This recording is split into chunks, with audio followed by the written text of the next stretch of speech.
Hey, what's going on, everybody? It's Sebastian here, and this is going to be a different video compared to what y'all are used to seeing. Y'all used to seeing me making accounting videos, but in this video, I'm going to make a review on the 13-inch M1 MacBook Pro.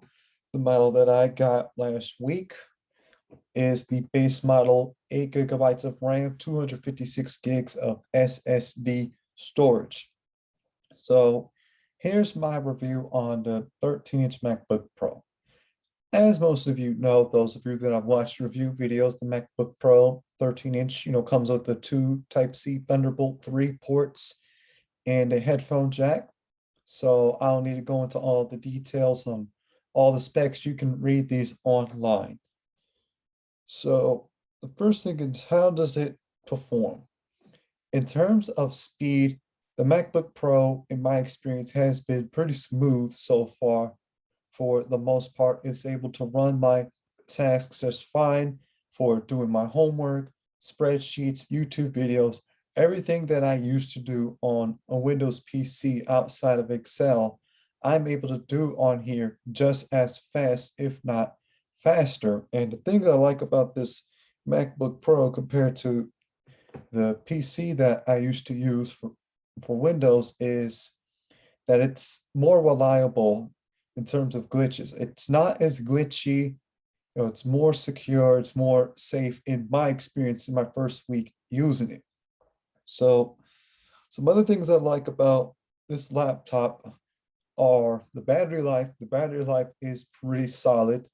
I tested it through Zoom on a 6-hour shift with low brightness to see if the MacBook Pro could hold up, and it was able to hold up. It only burned through 64% of the battery from 100%. So if you're on Zoom a lot, it is going to last you quite a while. And the 13-inch MacBook Pro M1 does have the longest battery life recorded in a MacBook, even better than the 16-inch MacBook Pro. Now, to be honest, the battery life claims that Apple makes on their websites need to be taken with a grain of salt, because there's a wide variety of apps, wide variety of applications that people use that are going to affect the battery life. So just because somebody that watches YouTube videos all day gets 10 hours of battery life, that doesn't mean that somebody with the same computer is going to get 10 hours of Final Cut Pro in.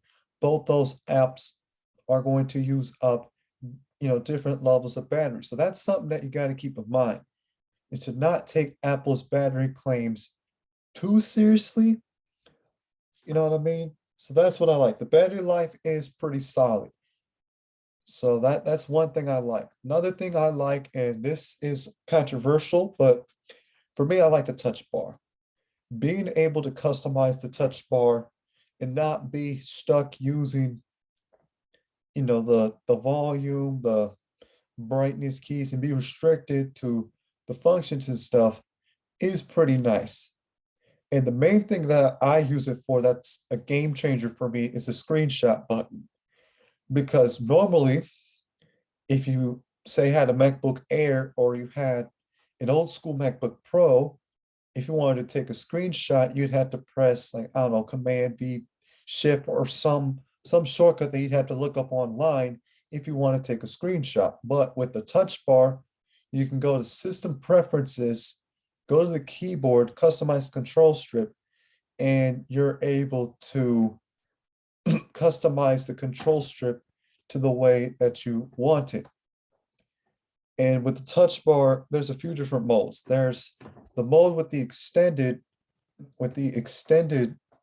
touch bar, where it shows the controls as if those were physical keys. Then there's also the quick access, which has 4 actions that you can access quickly at any time. And then some third-party apps like Zoom, for example, you can go on the touch bar and you can mute your audio or start or stop a video, share screen, and end. And you have a few different options. Now, the only thing I will say about the touch bar is there's not a lot of third-party apps that I know of that support the touch bar. So that is something to consider. is how much you're going to use it. That's something you need to consider when considering buying the 13-inch MacBook Pro over the MacBook Air. And so what else I was going to say about the touch bar?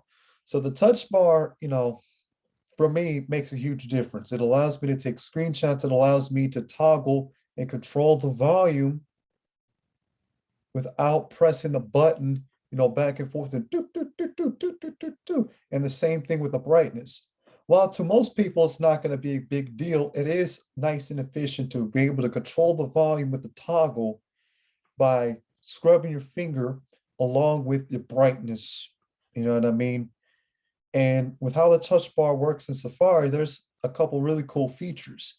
When you're in Safari, depending on how many tabs you have open, you can use the touch bar to move the tabs around to open up new tabs or to press on the touch bar and go to different tabs so you don't have to use a trackpad or a Bluetooth mouse to change tabs. I find that pretty cool. Again, not the most game-changing feature, but it is nice to have, And when you're watching YouTube videos, to use the touch bar as a little fast scrubber to like skip through different parts of the videos, skip forward and skip back by rubbing your finger on the touch bar rather than having to grab the trackpad, press down on it, and control it that way. And speaking of which, another thing I like about the MacBook Pro, and this is a MacBook thing in general, I like the gestures a lot. And so what I'm going to do is I'm going to share my desktop screen so I can show you what I mean. So with the gestures, if you want to activate the gestures, there's a few different gestures you can try. So if we go to the Apple logo, for example, and we go to System Preferences, and you go to Trackpad, as you're going to see here, there are some gestures that you have access to. So normally, the one that most people are familiar with and most people like to use is the tap to click. So the way tap to click works is all you have to do is tap with one finger in order to click on something. It's easy to use, it's simple, so you don't have to, like you hear, like how you click on the trackpad, with tap to click, you don't have to tap on the touch bar. You don't have to click and press down on the touch bar. You could tap on it as if you're tapping on your phone or your tablet, for example. That's one that most people know. That was simple, right? But there's a couple other ones that I really like to use and that I use a lot. And that's the swipe between full screen apps. So how this one works is you swipe left or right with 4 fingers. So what I'm going to do, I'm going to make this full screen, right? And so how this works is you take 4 fingers, say every finger except your thumb, and you swipe left and you swipe right. And what that allows you to do is to swipe in between apps. You know what I mean? So if you just swipe left and right, you can swipe between apps. So if you have a desktop and then you say you have Safari, and then let's say you have GoodNotes or some other apps, you can use the 4-finger swipe to swipe between apps easily. And another one that I really like is the mission control. And how this one works is you swipe up and you're able to access your desktop, your Safari from the top and select which one you want. That one I use every single day. And then if you want to get rid of it, you swipe back down with the 4 fingers. Now, with the launch pad, normally on the touch bar or on a MacBook without a touch bar, say the MacBook Air, you would have to press a button to access the launch pad. But if you want to do it with a gesture, all you have to do is take your ring finger, middle finger, and index finger, the pointer, along with your thumb and pinch in like this. And what you're going to see is the dashboard, which has a page of all of your apps. But if you have more apps, it has a second page and you can swipe right.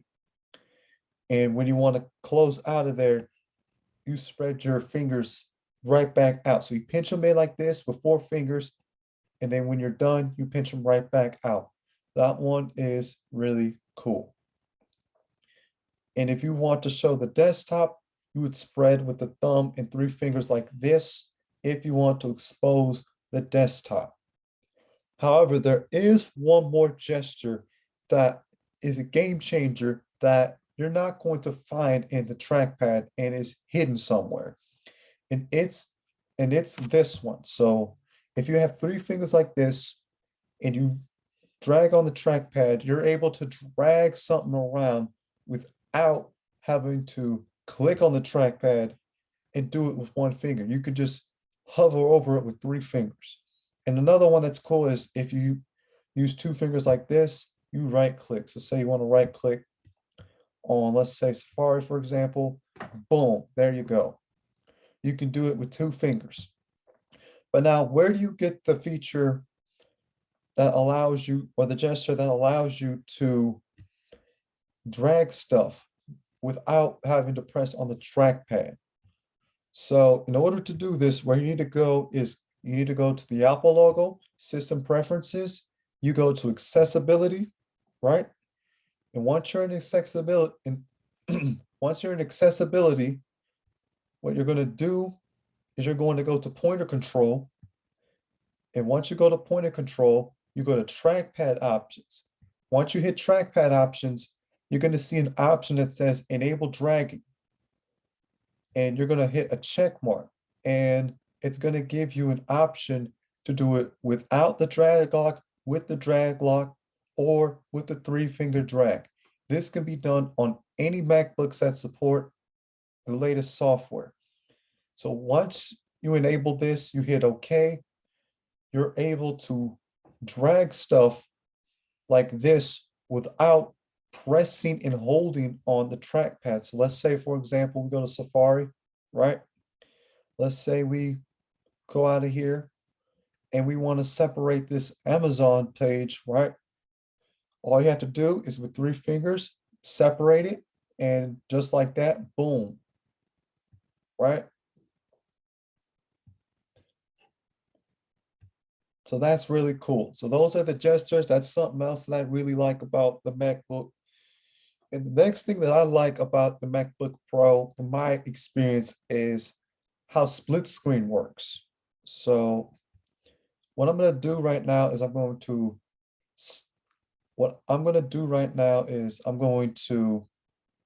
open up GoodNotes. So I'm going to open up GoodNotes, right? Let's open this up, blah, blah, blah, for example, whatever. So we're going to open up GoodNotes. And let's say you're working on GoodNotes, but you also want to have Safari open. Let's say you have a Safari page, blah, blah, blah. Like, let's open something up and do this, right?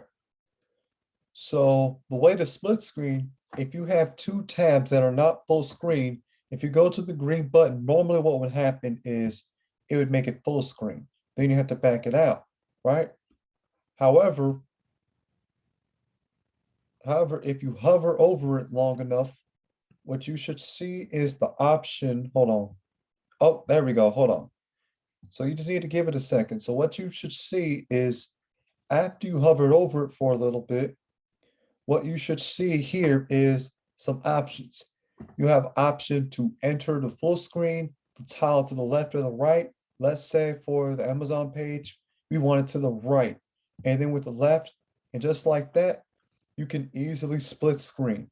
And not only can you do that, but you can adjust the size of both screens. So if you want to highlight one more than the other, then you can use the bar in the middle and customize the size of each tab.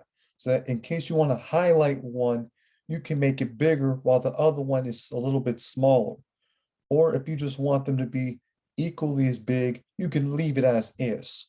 That's really useful, and I use that a lot for my accounting videos. And then the last thing I'm going to talk about that I like about the MacBook before I get into the things that I dislike is the ability to project to a monitor and to use Sidecar. That feature is a game changer for me. Now, it's nothing new that PCs and laptops are capable of, projecting to a screen. Even your phone and your iPad and your tablets could do that. So with the MacBook, if you want to, let's say, extend the display, what you would do is go to System Preferences, go to Displays, right? And what you're going to see, let's say you have a monitor in the background, you're going to see the model number of the monitor you're projecting to, and you're going to see a separate desktop. And what this allows you to do is use the monitor as a second screen to extend your MacBook display in case the MacBook display is not big enough to accommodate all of your needs. The only drawback I will say about projecting to a monitor is the M1 MacBooks, unfortunately, unlike the Intel MacBooks and Windows laptops, is that MacBooks that are M1, that have the M1 chip, are not allowed to project to more than one display, which is a little bit of a bummer for the price that you are paying. And I hope Apple updates that so that you can project your M1 MacBook to multiple monitors in case you need to. But for now, you are restricted to one monitor at a time.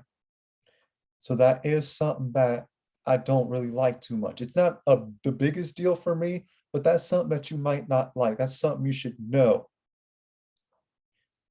And the last thing about projecting to other monitors and displays and things like that. So with PCs, with Windows computers, laptops, Chromebooks, they are restricted to monitors, right? Which means if you're looking to project to another device with a Windows computer, you are restricted to doing it at home or doing it in an office setting, doing it indoors. Doing it outdoors in the mall can be done, but it's not ideal because one, there would have to be a monitor available outside in the elements, which puts it at risk to get damaged from the rain, snow, thunder, or whatever else Mother Nature throws at it. So it's not ideal for Windows computers to be restricted to indoor use when it comes to extending to different displays. Now, for most people, it's not a big deal. But then what if you bring your laptop and you want to extend your display to another device? Well, the one advantage that Macs have in general is a feature called Sidecar. So the way Sidecar works is it allows you to use your iPad as a secondary display.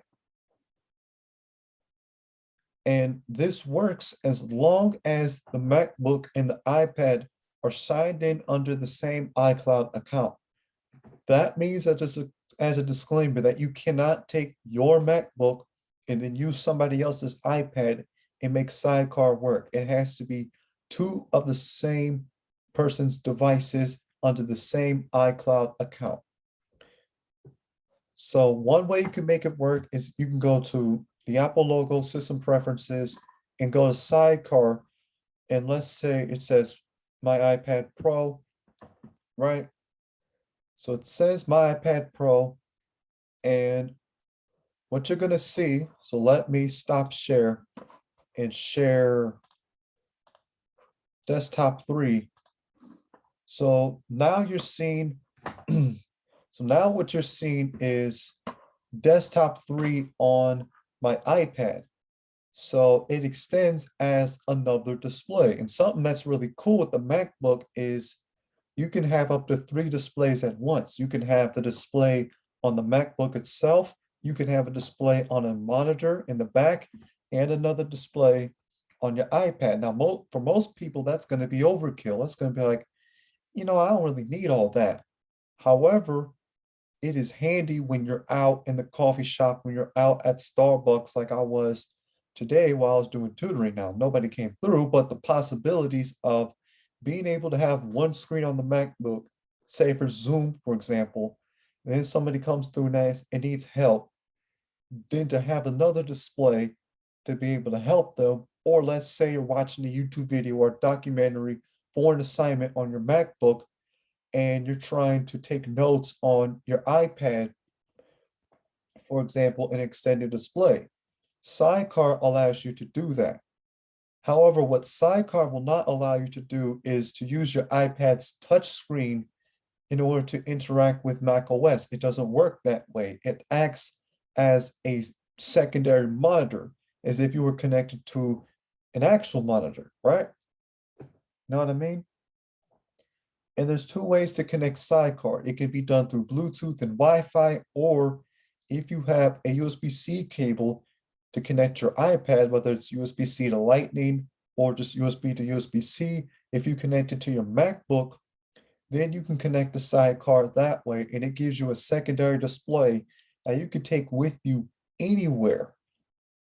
So that's the advantage that Apple had, that the MacBooks have over other laptops in terms of being able to project two different displays, is that you are able to project another display onto your iPad so you can have two displays no matter where you go. The only thing is, if you don't have a MacBook or an iPad, then things do get expensive. But then let's say you have, okay, so it disconnected, but that's okay. Hold on one second. Let me put on do not disturb. But anyways, the point is when it comes to displaying a secondary screen on other monitors, the MacBook has a weird trade-off. See, it's unable to, by default, project to two monitors without some software that you need to download and blah, blah, blah, right? Versus Windows laptops where you can project what's on your screen to multiple displays or extended. However, the one advantage that Macs have over Windows computers when it comes to projecting displays is that Windows computers, they are restricted to big monitors, which means if you want to display multiple, like you want to display, another, like have another display on the go, then with Windows computers, you are restricted. But with a MacBook, you can use your iPad of any size. It does not have to be an iPad Pro. It could be an iPad of any size, and you can use that as a secondary display to extend on the move versus Windows computers where you're stuck at home or in the office setting, which for some is not the biggest deal in the world, but it is something to consider, and it is a trade-off. Now, let's talk about the things I don't like about the MacBook, the cons that I've noticed so far. And the first one, as you see, is the webcam quality. Unfortunately, the webcam quality on MacBooks are 720p, which means that it looks dusty. It does not look great. It works, but it could be a lot better, especially for the price that you are paying. So if you're on Zoom a lot, or you're on other applications where you use the webcam and you want to have a good quality experience in terms of the video, you're not going to get that on the MacBooks that they currently sell. It's never been a point of emphasis for Apple, which is unfortunate because these MacBooks are expensive. So for the price that you're paying, starting at $1,000 and up, you would expect them to put some effort into the webcam, but they haven't. That's the biggest thing for me. And secondly, something else that I don't like is sometimes when I'm working on spreadsheets and I split screen, how it can get blurry sometimes. That annoys me a lot. And I would have to like adjust the size of it from time to time, or I'd have to click refresh. That can really get annoying as well. And the third thing I don't like, the third major con, is the lack of ports. For me, this isn't the biggest deal in the world because all I need is a USB-C port and a dongle to connect to an external monitor, right? Then a headphone jack, that's fine. So for me, it's not the biggest deal, but for you, if you have an SD card, if you have a USB mouse, USB keyboard, an SD card, a micro SD card, the lack of ports that the 13-inch MacBook Pro has leaves a lot to be desired and requires you to buy adapters so that you can use all of your UI. Unlike the last laptop you probably had that had those ports that you needed. So that's another major con. That's something that a lot of people complain about. And I can understand why people complain that, oh my God, there's no HDMI port, there's no USB port, there's no, I don't know, no micro SD card slot, there's no like there's all these missing ports, all these missing things, no Ethernet, blah, blah, blah, all these missing ports that I'd like to have on my laptop, especially when I'm paying a premium to get one. You know what I'm saying? So that is a major con, and that is a valid reason why some people choose not to get a MacBook, because they don't want to have to buy an accessory just so that they can use their SD card. So that is something that you will need to consider if you are considering getting a MacBook in general. So those are the main things that I don't like. And one more thing I'm going to talk about is how this stacks up and compares to, say, something like the 13-inch M1 MacBook Air. In terms of the price, the M1 MacBook Air starts at $1,000. If you have no discounts, no sales going on, it starts at $1,000. But the 13-inch M1 MacBook Pro starts at $1,300. That's a $300 price difference. In terms of the ports, the same. In terms of the desktop OS it runs, it's the same. It's Mac OS. In terms of the keyboards, it's the same. And the trackpad, it's basically the same. It's very similar. So then you might be asking, well, what's the difference between the Pro and the Air? Well, it's a few things. One, the brightness. The MacBook Pro 13-inch goes up to 500 nits of brightness. Meanwhile, the MacBook Air goes up to 400 nits. What that means in simple terms is that the MacBook Pro's brightness is a little bit brighter compared to the MacBook Air. However, I don't believe that that extra 100 nits of brightness is worth $300 by itself. Another key difference is the MacBook Pro has a touch bar, while the MacBook Air doesn't. And what the touch bar allows you to do is customize the controls. Some people like to use it, some people don't. Like, everybody seems to be split. There's videos about, oh, the touch bar sucks, the touch bar is trash, and you got tips and trick videos like, oh my God, the touch bar is so good, blah, blah, blah, yada, yada, yada. But the point is clear. No matter how you feel about the touch bar, a lot of people are split on it. You know what I'm saying? And you just have to ask yourself, how much am I going to use the touch bar? And how often am I going to customize something to my liking that I don't get by default? That's going to determine for me or for you if the MacBook Pro 13-inch, is worth it just for the touch bar alone. And for the average everyday consumer, the answer is no. If you don't find yourself using the touch bar that much, or if you don't think you're going to use the touch bar for anything significant that make a difference, then spending another $300 would not make sense. And in terms of the battery life, Apple claims that, oh, the MacBook Pro lasts 20 hours, blah, blah, blah, and the MacBook Air lasts 18. Again, like I said earlier, take Apple's battery claims with a grain of salt. And according to review videos that I've seen performing the same tasks, the battery life is about the same. So if you're getting the MacBook Pro 13-inch M1 expecting a way better battery life compared to the MacBook Air, you're sadly mistaken. It's not a good reason to choose the MacBook Pro 13-inch M1 over the 13-inch MacBook Air. So then the question is, who is the 13-inch M1 MacBook Pro for? Personally, it's for those that are going to use it for school, those that see value in the touch bar and the higher nits of brightness in the performance, right? But the thing is with the MacBook Air, my sister has one and it works just fine. In terms of doing the basic tasks, like if all you need your laptop for is school, work, emails, surfing the web, basic tasks, then the MacBook Air does all of that just fine. Not to mention All the gestures that I showed you on the MacBook Pro, you can access on the MacBook Air just fine.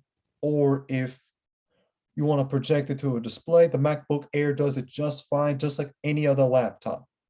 So for me, it is hard to recommend the MacBook Pro M1 over the 13-inch MacBook Air if you don't find a lot of value in the touch bar.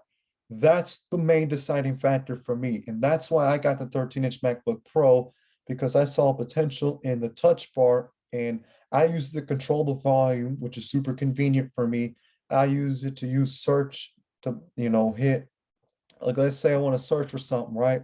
I just hit that spotlight search, boom, do that with a button.